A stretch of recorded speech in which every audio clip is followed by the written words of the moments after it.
Ya. Assalamualaikum warahmatullahi wabarakatuh. Halo anak-anak, Bapak di sini akan menyampaikan materi tentang peristiwa Isra Mi'raj Nabi Muhammad SAW. Sebelumnya Bapak ingin tilawah Bismillahirrahmanirrahim. Subhanalladzi asra bi abdihi lailam minal masjidil haram ilal masjidil aqsa alladzi barakna haulahu linuriyahu min ayatina innahu was-sami'ul basir. Shadaqallahul azim.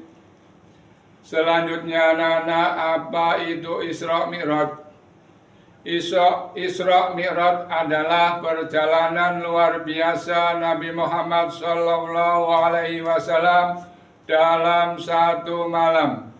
Isra adalah perjalanan dari Masjidil Haram ke Masjidil Aqsa. Sedangkan Mi'raj adalah perjalanan dari Masjidil Aqsa ke Sidratul Muntaha. Peristiwa ini terjadi pada tanggal 27 Rajab tahun ke-10 kenabian. Mengapa Isra Mi'raj terjadi? Nabi Muhammad SAW sejak berdakwah terang-terangan, beliau mengalami beberapa kejadian akibat tentangan dari kaum Quraisy, hingga puncaknya wafat Abu Thalib dan istrinya Siti Khadijah. Kemudian Allah menghibur beliau dengan mengutus Jibril untuk melakukan perjalanan Isra dan Mi'raj. Selain itu,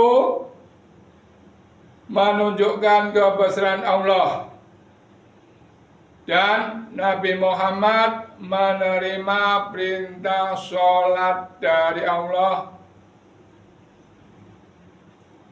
Perjalanan Isra, menaiki buraq. Buraq adalah hewan cepat mengantarkan Nabi Muhammad ke Masjidil Aqsa, didampingi malaikat Jibril. Malaikat Jibril menemui Nabi Muhammad dalam perjalanan Isra. Selanjutnya, tempat-tempat yang dikunjungi saat Isra Mi'raj. Masjidil Haram, ini awal terjadinya Isra, dimulai dari Hatim. Kemudian menuju Madinah, kota hijrah Nabi. Selanjutnya menuju Madyan, tempatnya Nabi Syuaib. Dari Madyan ini menuju Tursina. Tursina ini tempat Nabi Musa mendapatkan wahyu dari Allah. Setelah dari Tursina, Nabi Muhammad menuju Bethlehem. Bethlehem ini tempat kelahiran Nabi Isa alaihissalam. Dari Bethlehem, Nabi Muhammad menuju Masjidil Aqsa, yaitu di mana di tempat itu Nabi Muhammad menjadi imam para nabi-nabi terdahulu. Kemudian ke Sidratul Muntaha. Sidratul Muntaha tempat tertinggi, batas tertinggi yang dapat dicapai makhluk. Disinilah Nabi Muhammad SAW melihat wujud asli malaikat Jibril. Perjalanan Mi'raj. Sebelum Sidratul Muntaha, Nabi Muhammad melewati beberapa langit. Yang pertama, melewati langit pertama, Nabi Muhammad bertemu Nabi Adam. Kemudian menuju langit kedua, bertemu Nabi Isa dan Yahya. Kemudian menuju langit ketiga, bertemu Nabi Yusuf alaihissalam. Selanjutnya menuju langit keempat, bertemu Nabi Idris alaihissalam. Selanjutnya menuju langit kelima, bertemu Nabi Harun.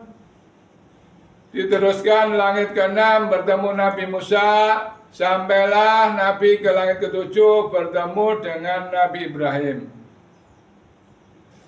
Kemudian Nabi Muhammad ke mustawa. Di mustawa ini Nabi Muhammad mendapatkan perintah sholat 5 kali sehari semalam. Selanjutnya Nabi Muhammad ditunjukkan oleh Allah gambaran-gambaran umatnya di dalam surga. Di antaranya orang memetik hasil tanaman tak henti-hentinya, gambaran orang yang suka beramal jariah. Selanjutnya Nabi Muhammad ditunjukkan kuburan Masitoh yang harum baunya, gambaran orang yang teguh imannya. Selanjutnya Nabi Muhammad ditunjukkan kehidupan umatnya di dalam neraka. Di antaranya orang yang memakan daging busuk, gambaran orang yang suka berzina. Selanjutnya, orang dengan perut besar, gambaran orang yang suka makan riba. Selanjutnya, orang yang memotong lidahnya berkali-kali, gambaran tukang membicarakan aib orang. Selanjutnya, Nabi Muhammad melihat wajah malaikat Malik yang sangat menakutkan. Selanjutnya orang yang kepalanya pecah kemudian utuh lagi, gambaran orang yang malas sholat. Selanjutnya orang yang makan pohon berduri dan bait, gambaran orang yang gambaran orang yang enggan bersedekah. Selanjutnya pohon yang melintasi jalan ketika ada orang yang berjalan terbakar, gambaran orang yang suka merampok. Selanjutnya orang yang memanggul kayu selalu ditambahi padahal sudah tidak kuat, gambaran orang yang gila jabatan. Kemudian orang yang berkuku panjang dan selalu mencakar wajahnya, gambaran orang yang suka mengumpat. Yang terakhir, Nabi Muhammad melihat seekor sapi yang keluar dari lubang kecil kemudian masuk kembali, tidak bisa, gambaran orang yang suka memfitnah. Selanjutnya, makna Isra Mi'raj bagi umat Islam termasuk kita semua. Yang pertama, perintah sholat. Sholat sebagai hadiah dari kewajiban utama. Yang kedua, sholat menjadi pondasi utama dalam kehidupan beragama. Yang ketiga, meningkatkan iman. Yang keempat, mengingatkan kebesaran Allah. Kesimpulan, Isra Mi'raj penting, peristiwa bersejarah yang menunjukkan kekuasaan Allah. Selanjutnya, perintah sholat menjadi bukti cinta Allah kepada umat muslim. Yang terakhir, jaga sholat, selalu melaksanakan sholat tepat waktu sebagai amalan utama. Demikian anak-anak materi yang Bapak sampaikan.